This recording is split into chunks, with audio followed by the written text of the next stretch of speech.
Magandang araw mga kagabay. Ngayon po'y March 1, 2025, araw po ng Sabado. Ngayon po'y first Saturday of the month. At maririnig po natin sa Ebanghelyo ang tungkol sa mga bata. No? Tandaan po natin na ang mga bata ay malapit sa puso ng Diyos. No? Talagang malaki ang kanilang part sa puso ng ating Panginoon. Gayon na lamang na kaya nga sabi sa Gospel na may andaming nagdala ng mga bata kay Jesus. Inipo niya mga ito sa kanilang mga ulo at sila po ay pinagpala.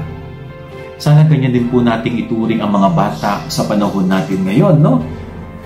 Pangalagaan natin sila, ingatan natin sila sapagkat sila po ay biyaya ng Diyos sa atin. Sana ho matigil na yung pang-aabuso sa mga bata, physically, emotionally, psychologically. Sana ho matigil na yung pang-aabuso sa mga bata. At tayo na mga magulang at nakatatanda ng lipunan na pinagkatiwalaan ng Diyos para pangalagaan ng mga batang ito, sana ho maging tapat po tayo sa ating misyon na tayo ang magpoprotekta sa kanila at hindi tayo ang sisira sa kanilang buhay. Na napakahalaga po ng mga bata sa mata ng Diyos, sila ay malapit sa puso ng Diyos.